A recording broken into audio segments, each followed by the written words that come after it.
जो पहली वेव से बहुत ज़्यादा गंभीर है, बहुत ज़्यादा इन्फेक्शियस है, इसका मोर्टेलिटी रेट भी ज़्यादा हाई है।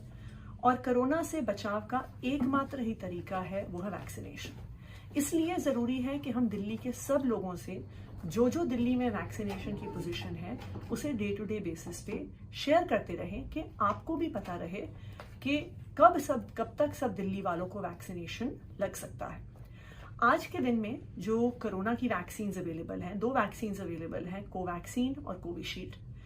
और 2 कैटेगरीज का इम्यूनाइजेशन होता है अलग अलग तरीके से। तो जो पहली कैटेगरी है जिसमें health care workers, frontline workers और वो लोग शामिल हैं जिनकी उम्र 45 से ज़्यादा है, उनके स्टॉक में आज के दिन में यानी 10 मई की सुबह को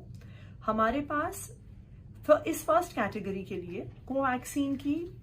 2,23,750 डोजेज आज सुबह अवेलेबल थी। कोविशील्ड की 2,43,440 डोजेज अवेलेबल थी, जिसका मतलब है कि 10 मई की सुबह टोटल हमारे पास 4,67,119 डोजेज अवेलेबल थी। उसी तरह जो 18 to 44 ईयर्स की वैक्सीनेशन हो रही है उसमें हमारे पास as on the morning of 10th में हमारे पास कोवैक्सीन की 47,980 डोजेस थी, कोविशील्ड की 2,26,000 डोजेस थी, और टोटल इसका मतलब है कि 2,74,460 डोजेस हमारे पास 18 to 44 ईयर्स के लिए अवेलेबल थी। 9 तारीख को संडे था, इसलिए कोई वैक्सीनेशन संडे को नहीं हुआ। आज सुबह से फिर से वैक्सीनेशन शुरू हुआ है, लेकिन 10 तारीख की सुबह तक जो टोटल वैक्सीनेशन फिगर्स हैं दिल्ली के अक्रॉस ऑल कैटेगरीज,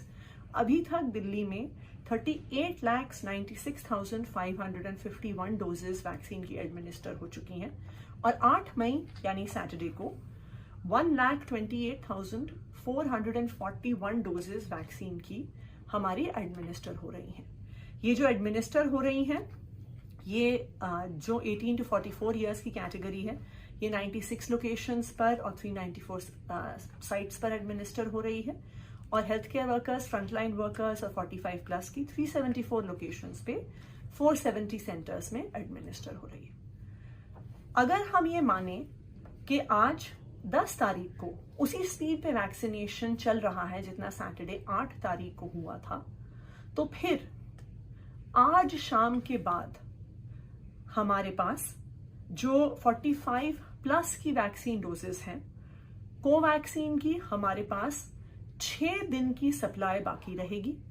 और कोविशील्ड की 5 दिन की सप्लाई बाकी रहेगी। इसका मतलब कि जो 45 plus frontline workers, health care workers के लिए हमारे पास 6 दिन के लिए हम और कोवैक्सीन एडमिनिस्टर कर सकते हैं और 5 दिन के लिए कोविशील्ड एडमिनिस्टर कर सकते हैं। उसके बाद हमारे पास ये वैक्सीन उपलब्ध नहीं होगी दिल्ली के पास।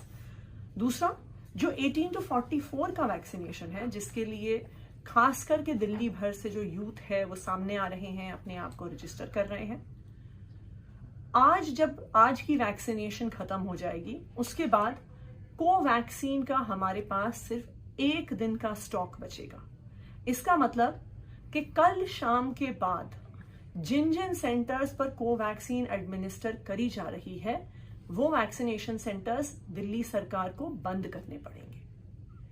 अगर हम कोविशील्ड का स्टॉक देखने जाएं तो आज शाम के बाद हमारे पास 4 दिन का कोविशील्ड का स्टॉक अवेलेबल है, यानी 4 दिन के बाद से जिन सेंटर्स पर कोविशील्ड की वैक्सीनेशन हो रही है उन वैक्सीनेशन सेंटर्स को भी हम लोगों को बंद करना पड़ेगा। तो हम ये उम्मीद कर रहे हैं कि केंद्र सरकार जल्द से जल्द ये स्टॉक हमें अवेलेबल करवाएगी। दिल्ली सरकार 1.34 करोड़ वैक्सीनेशंस का ऑर्डर भारत बायोटेक को और सीरम इंस्टीट्यूट को दे चुकी है। जैसे जैसे वैक्सीन्स आ रही हैं उनकी पेमेंट्स भी होती जा रही हैं, लेकिन जब तक केंद्र सरकार हमारी डिमांड को अप्रूवल नहीं देगी और जब तक हमें वैक्सीन नहीं पहुंचवाएगी तब तक हम दिल्ली के लोगों को वैक्सीनेट नहीं कर पाएंगे। तो हम उम्मीद करते हैं कि जल्द से जल्द कोवैक्सीन का और कोविशील्ड का स्टॉक हमारे पास आए, वरना कल शाम के बाद से हमें वैक्सीनेशन सेंटर्स बंद करने शुरू करने पड़ेंगे।